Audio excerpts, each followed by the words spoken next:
donc un arbre qui est tombé sur le bâtiment et que nous évacuons des visiteurs. Et qu'il y a une énorme tempête, donc il y a des arbres qui tombent et il y a des débris dans le bâtiment. On va évacuer une dizaine de personnes.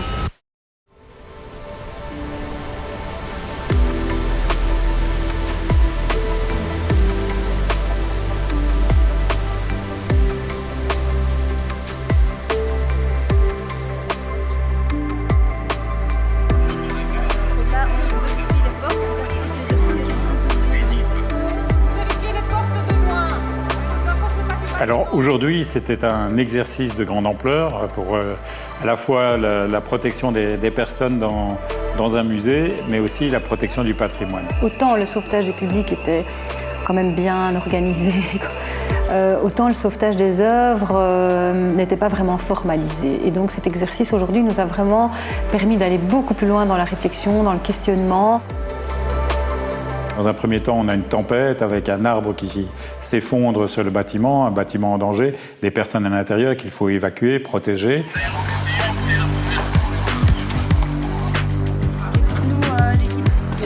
Les équipes de police sont arrivées les premières sur place, donc ont pris les premières mesures en mettant des périmètres, ce qu'on appelle périmètres réflexes, en place. Nos collègues pompiers sont arrivés, ont repris la situation en main, puisqu'il s'agissait ici d'une catastrophe qui était plus dévolue au service pompier, avec l'arbre qui s'était effondré.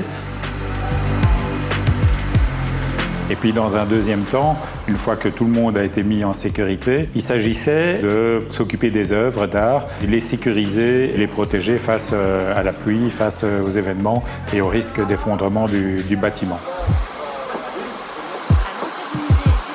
Tout d'abord, on a commencé à travailler donc, avec le service incendie, donc les pompiers qui nous ont donné le feu vert pour entrer dans le musée et pour nous, on pouvait leur indiquer les œuvres à sauver en priorité. Une fois que les œuvres à sauver en priorité étaient sorties, on pouvait tenter de sauver les autres œuvres, ce qu'on a fait. Donc aujourd'hui, mon rôle consistait en assumer la fonction de dire PCOPS. Alors c'est quoi un dire PCOPS? C'est quelqu'un qui doit s'inquiéter que les différents intervenants se coordonnent. Donc c'est un peu un rôle de chef d'orchestre. On rassemble les responsables des pompiers, le responsable des services médicaux, le responsable de la police, bien évidemment, mais aussi le responsable de la Fondation Folon, parce que cette personne aura évidemment beaucoup d'informations, de renseignements à nous communiquer. Et on rassemble ces personnes en un endroit. Alors au début, dans les premières minutes, c'est tout simplement sur un capot d'un véhicule de commandement, ce qu'on appelle le PC capot. Et au fil du temps, on fait venir un véhicule, un poste de commandement opérationnel, où on demande à ces différents responsables de venir rejoindre ce PCOPS, ce poste de commandement. Et là, le dire PCOPS doit commencer à concrétiser les axes et les objectifs opérationnels.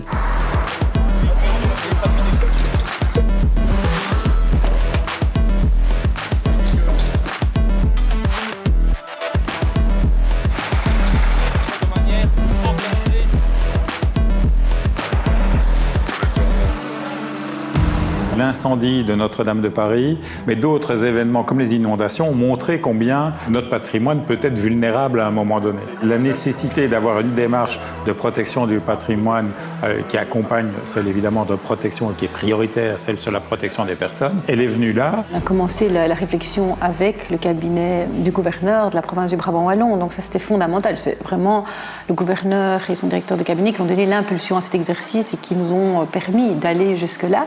Je savais que la Fondation Folon travaillait sur son plan interne d'urgence. On a décidé de mutualiser nos efforts respectifs pour tester ce plan interne, mais c'est effectivement pas le seul lieu en Brabant wallon où on le travaille, puisque d'autres initiatives sont en cours. Le but de l'exercice est aussi de mettre en avant toutes ces initiatives et toutes ces démarches qui visent à sauver et à protéger notre patrimoine.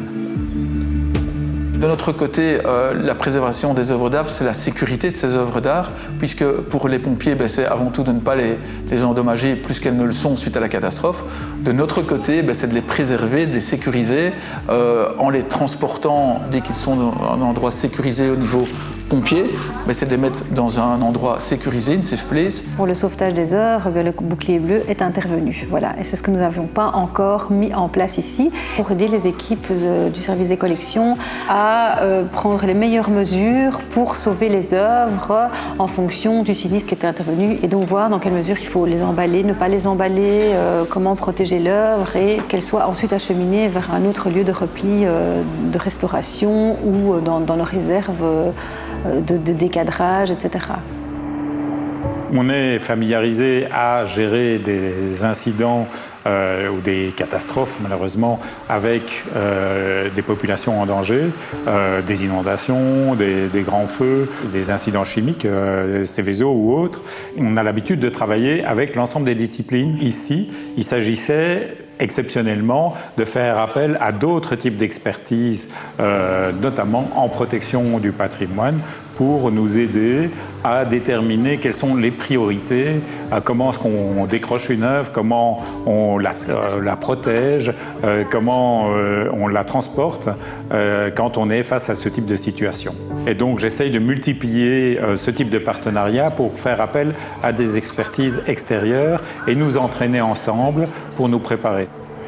Entre notre réalité et celle des secours, il faut qu'on se rencontre. Et c'est ça l'intérêt de cet exercice, c'est qu'on a pu, grâce à une série de réunions, se poser toutes ces questions et on a pu se rencontrer. Ici, on a vraiment pu formaliser sur papier et avec une série de fiches réflexes qui ont été réalisées. Donc un gros travail de l'équipe scientifique et d'Elena Benazet qui a vraiment, pour chaque œuvre, mis de façon très visible quels étaient les outils dont il fallait disposer pour pouvoir décrocher les œuvres ou les œuvres à protéger in situ, celles qu'on ne peut pas déplacer du musée.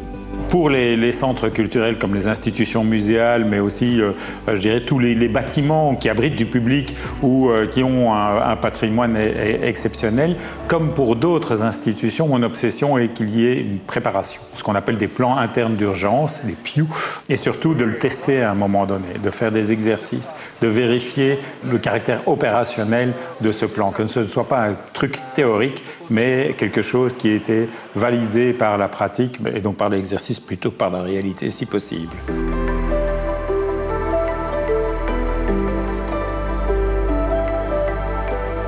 Simuler un exercice en interne avec ses équipes pourrait être très intéressant.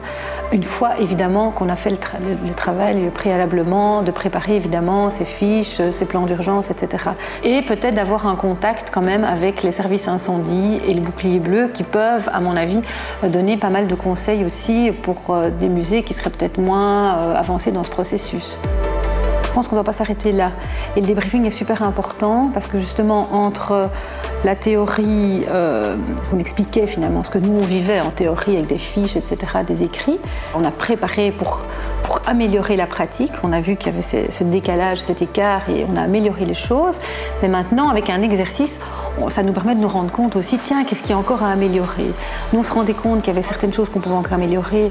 La visibilité peut-être dans le musée, la traçabilité des œuvres quand elles sortent du musée. Donc ça, c'est des choses, je sais qu'on peut encore les améliorer. L'emballage des œuvres, la conservation des œuvres en cas justement d'inondation. En discutant ici, les équipes avec le bouclier bleu, il y a des choses, encore des questions qui ressortaient et qui sont très, très intéressantes, très, très pertinentes.